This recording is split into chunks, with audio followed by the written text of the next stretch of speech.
Taekwondo, you didn't get hit in the head that much in Taekwondo. It was more punches to the body and kicks to the head, which are harder to land. So occasionally you got kicked in the head, no big deal. Jiu-jitsu, you didn't get hit in the head. Pro wrestling, you don't get hit in the head. Oh yeah, sparring, you get hit in the head all the time. Exposure to repetitive head impacts is the major risk factor for CTE, and MMA fighters experience substantial head trauma during their fights, as well as during their training and sparring session.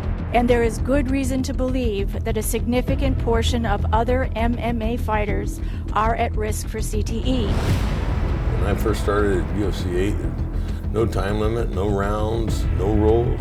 You can knock them out or you submit them. Or you break something. It's what we signed up for. It's a scary thing, and it's obviously a dangerous thing. Do I think getting hit in the head on a regular basis for 14 years by the best fighters in the world had any effect on my brain? Like, of course, man. Of course. Welterweight and middleweight champion and the former Strikeforce light heavyweight champion.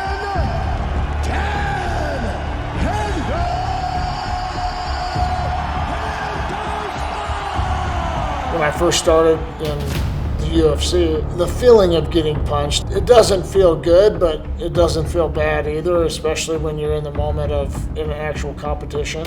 Even when I was young, way back when, we talk about boxers who were punch drunk, and it seems pretty clear that getting hit in the head all the time can cause trauma. I trained all the time and sparred all the time and was consistently getting hit in the head by, heavyweights and by big tough guys, some of the best fighters in the world. Most of the head damage does come from sparring and training. You're definitely getting beat up a lot harder or a lot worse in training than you do in a fight. Coach practice on Thursdays for our pro team. I competed in MMA for about 20 years, so I think by the time I did retire, I was ready to retire. You talk to guys in the NFL or other pro sports and they get a pension and health care after their careers, but that isn't the case. The sport doesn't work like that. We're independent contractors that aren't allowed to work anywhere else. The orthopedic doctor here has done a lot of surgeries on me and whatnot, and he x-rayed me. And just like, what are you gonna do? You gotta tough it out. I didn't know what the hell was wrong with me.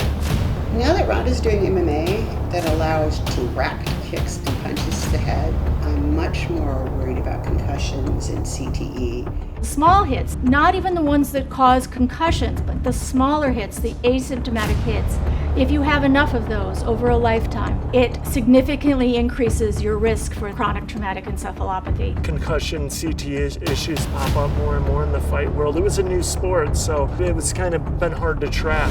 We do not have a clinical criteria that everyone accepts to make a diagnosis of CTE. Every year they do MRI and a bunch of neurological tests, memory tests, balance tests. I had some trauma in the brain that just needed to settle down and heal. Even among our active fighters that are participating in the study, many of them are concerned and they want to have their brain health monitored.